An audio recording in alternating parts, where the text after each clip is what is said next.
Hello students. पिछले video में अपने एलएस कपलिंग स्कीम जानी थी कि क्या एलएस कपलिंग स्कीम क्या होती है। आज हम इस वीडियो के माध्यम से ये जानेंगे कि किसी इलेक्ट्रॉनिक कॉन्फ़िगरेशन के लिए ट्रम सिंबल कैसे फाउंड आउट करेंगे एलएस कपलिंग को यूज़ करते हुए। कुछ एग्जांपल्स यहाँ दिए हुए हैं। जैसे पहले है, अगर कोई इलेक्ट्रॉनिक कॉन्फ़िगरेशन आता है F2, तो अपने को F2 का मतलब हो गया F ऑर्बिटल के अंदर 2 इलेक्ट्रॉन हैं। हम जानते हैं कि F ऑर्बिटल कितने होते हैं, 7 होते हैं। तो 7 ब्लॉक बनाइए, उसमें पहले 2 ब्लॉक में 2 इलेक्ट्रॉन रख देते हैं।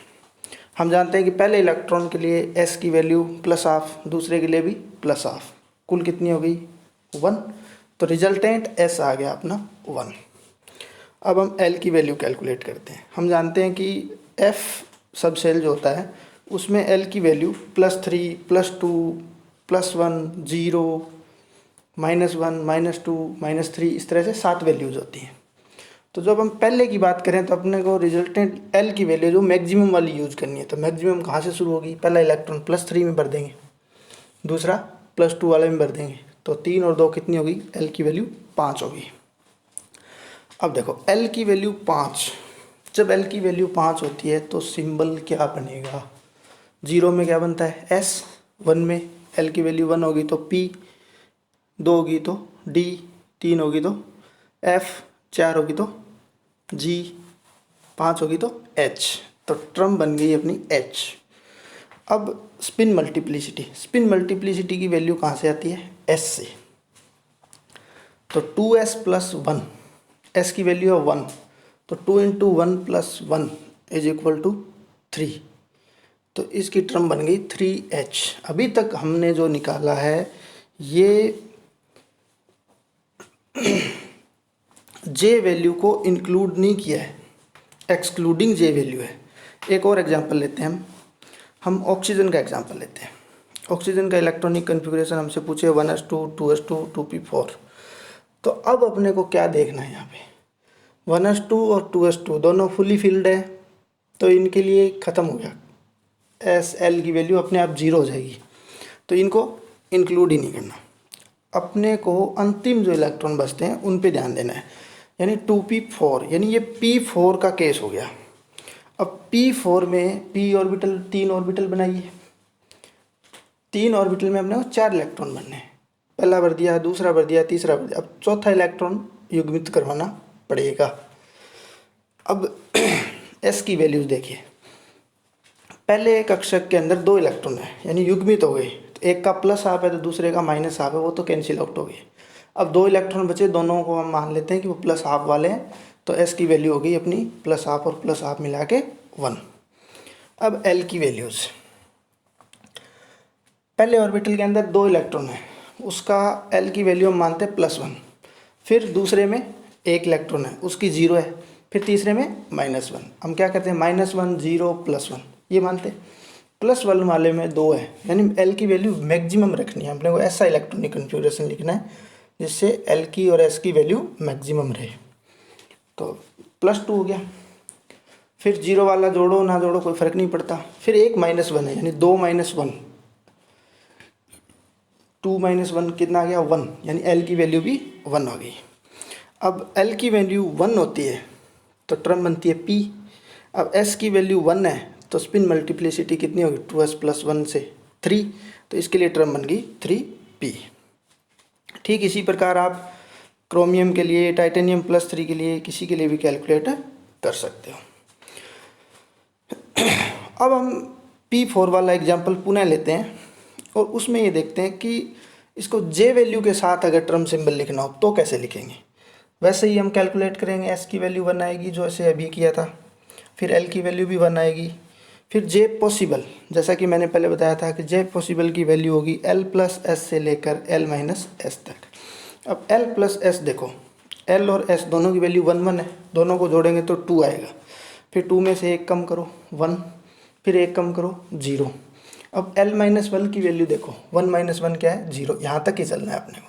यानी 3 वैल्यूज़ पॉसिबल हैं, 2, 1 और 0। यानी इसके लिए जो ट्रम सिंबल अपना बनेगा वो 3P और पैरों में जे की वैल्यू लिखनी है, यानी 0, 3p1 और 3p2, तीन वैल्यूज, तीन टर्म बन गई।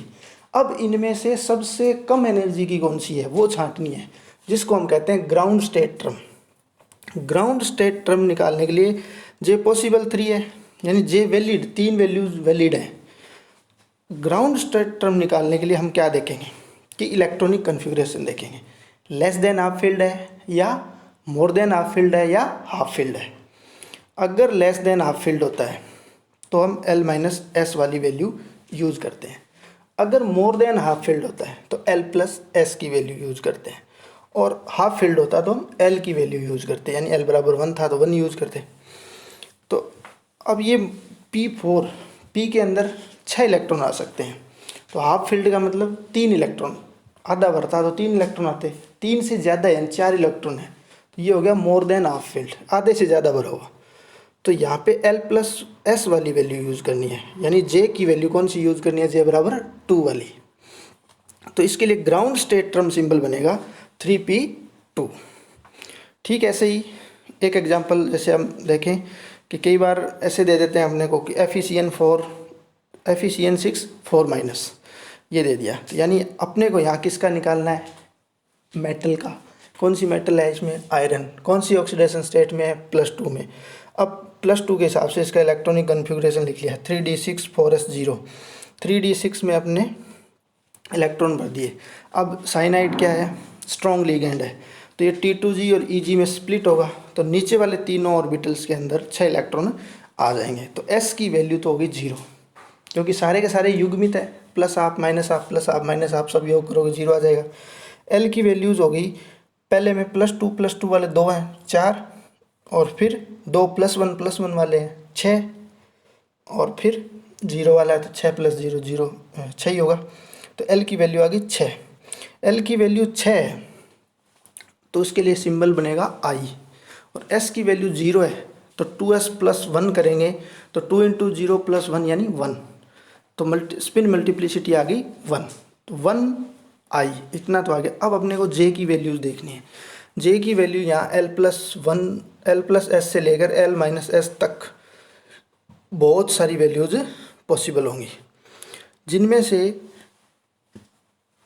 L